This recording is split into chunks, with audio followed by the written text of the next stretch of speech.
Okay, welcome to Stampscaping 101. Kind of in the spirit of the last couple video lessons, I thought I'd do a little experimentation and try to take that kind of varied background a step further, you know, where I was spraying the background with some water and doing a little bit of bleaching technique.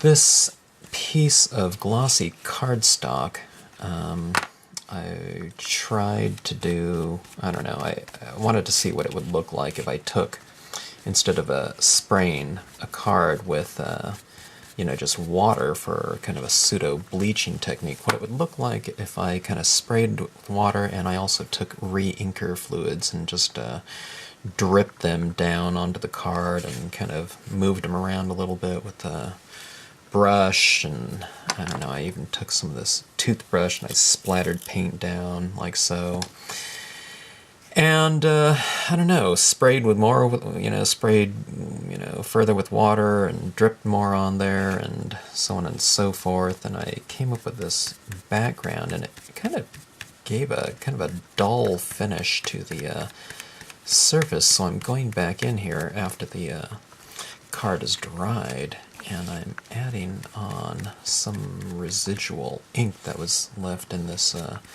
foam tip, and these are all dye-based inks, and I used, these are Marvy matchable re-inkers right here, and I'm just, as I applied it to this card, you know, just to take a look and see how it would look, it seems to be bringing back some of the vibrancy of the surface here, you know, as a card often looks right after you stamp it or ink it up. You know, it's really deep and saturated, and kind of that's what I'm going for again right now. Let's see, this is a lime green. Don't ask me what colors I've used on here, because even if I tried, I would never get the same look again. There was just so much variation that took place. But roughly, it was just a series of greens and some pale orange. I think I used some conch shell, you know, from the Adirondack Lights. The conch shell is, I believe, lemonade in the Adirondack Lights naming convention. But anyway, real kind of abstract background, and you know, it's not something that's really suitable for a lesson, because I didn't know what I was doing at all, and felt when I was doing it I didn't really feel like I had really any control over it, you know. I don't know, somewhere along the line, maybe if I experimented with it more, you know, there might be some kind of, I don't know, maybe a little bit of control over it, but who knows? I mean, you know, there's water all over the place. You can see where it's kind of buckled the paper and it's puddled up down there. I kind of had to sop some of it up with a, you know, a paper towel at times too. But anyway,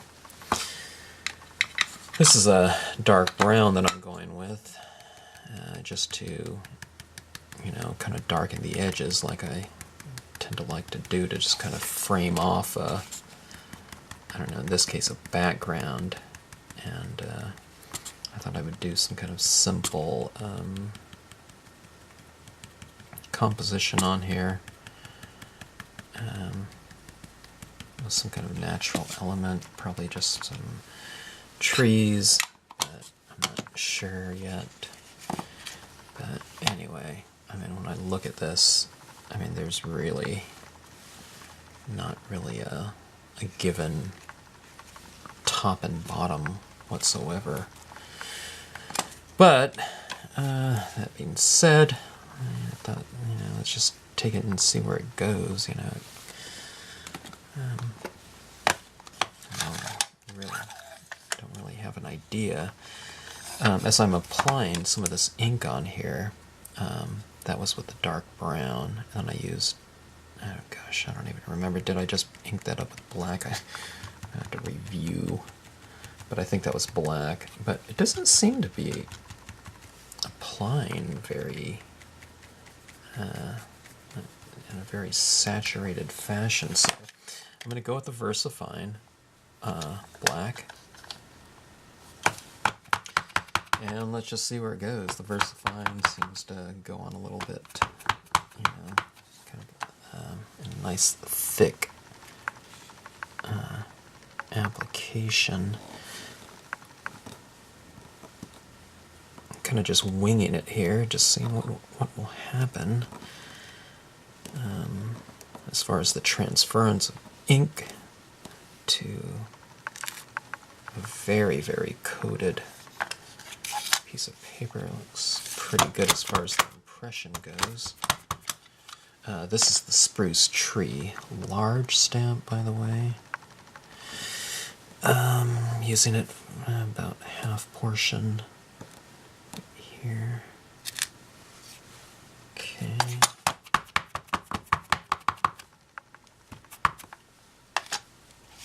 Inking up each time I make another impression.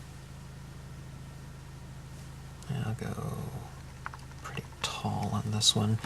Kind of changing the height. Just so it doesn't look so, you know, kind of a picket fence syndrome where everything's of uniform height and spacing. You want to make, you know, the impressions seem a little bit different, giving it more of a forested look.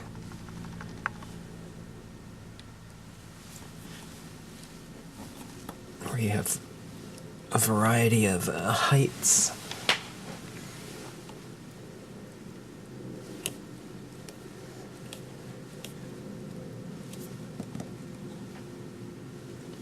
Maybe I'll let that set for a bit.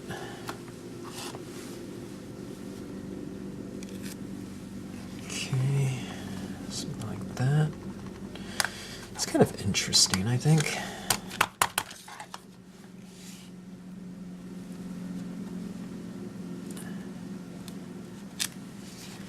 Okay, the line of trees.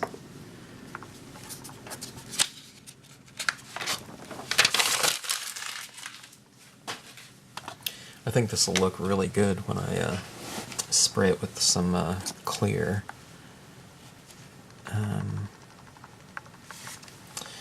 Okay, let's see here. There's so much variation happening back there. With that green background. I'm trying to figure out what I want to do in here. Let's just start off with some stars. Okay, let's see here. You can really see, I'll try to zoom in here so you can see what's going on in that varied background.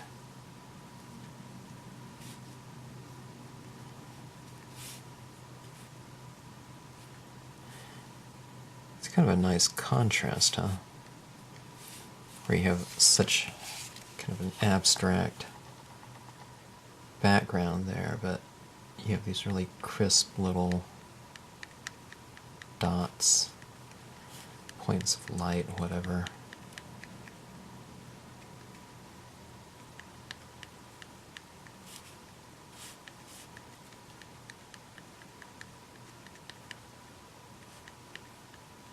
I don't know, I'll have to try more of that, kind of that re-inker fluid technique. I don't know, it's not really a technique, but method. And see what I can come up with. Like I said, there's very little control, but maybe that's some of the exciting part about it. You just never really know what's going to come out. And I'm not really an accomplished watercolorist. I've always loved the look of, you know, spontaneous marks that come about from watercolors and how they use different techniques with things like salt on paper, but hey, I don't really know how to do that. I probably like it so much because I'm so lousy at it, but I don't know, we'll see.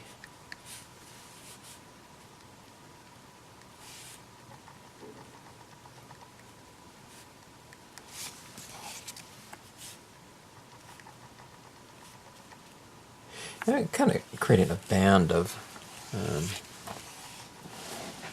dots across the surface there to kind of give it, kind of represent a bit of a Milky Way, I guess. And do a few larger dots in here just for some variation. I don't know, when I've done some of the scenes in the past, I thought, you know, I should have made some of those dots a little bit larger, just for some variation. It's somewhat more whimsical that way, and more kind of gutsy, you know, of a mark. We can kind of see this as a bit of a, like I said, a whimsical kind of element, working in the background like that. Something akin to maybe something that you might see more in a children's book or something like that, picture book, you know, where they have a lot of bold colors and shapes and textures, you know, for kids, young kids, and I always love that look. Things don't always have to be, you know, kind of, the goal doesn't always have to be kind of, you know, something like more akin to photorealism or something like that. You can kind of put more of your, you know, personality into it with varied marks, or, I don't know, just something, like I said, a little bit more whimsical. Okay. And let's see here.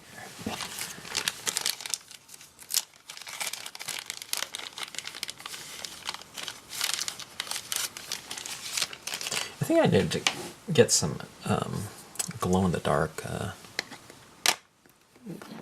star kind of stickers. And I was looking at this, I think it was an advertisement. I think it was for a video game or something like that, and it gave me an idea of kind of adding a really kind of whimsical touch, and having some kind of little dangling stars. This is some pigment ink, by the way, and I'm just adding a bit of a glow around some of these stars. I added some frost white to the cotton swab, and I removed some of it. My color box pigment ink isn't really new, so it's not giving me these blobs of ink, but you want to avoid blobs of ink. You know, if your pad is too new and you have too much ink on here, just by kind of dabbing it off a little bit and using a very light touch to kind of just slowly build up your ink on here. But anyways, getting back to that idea of that kind of whimsical nature of,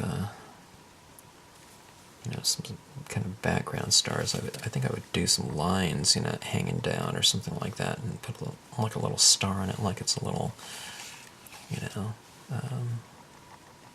set design of, or maybe like, you know, like a child's room, you might hang stars from the ceiling or something like that, and kind of glowing stars, and I think that would look kind of cool to have kind of a, you know, maybe a more realistic foundation down here, but having these kind of stars kind of hanging from a you know, a scene, or hanging from the sky. Okay, there's some That textured, ooh, that's very blurry. I don't know. The camera's not really focusing here. Let me see if I can get it to focus in. There we go. I don't know. It's focusing really slow. Let me just try to zoom in here. Yeah, I'm zoomed in all the way. Anyway. Okay. Kind of little... there it comes slowly. Little balls of glowing stars in the background. Kind of looks like a, I don't know, nebulous back there. So anyway, very much varied look in the background. Just a simple composition with, you know, a bunch of trees staggered at different heights, and some crisp little applications of white dots in the background there. And, I don't know, kind of created a kind of a neat background and against a very static foreground. So anyways, that's it on that.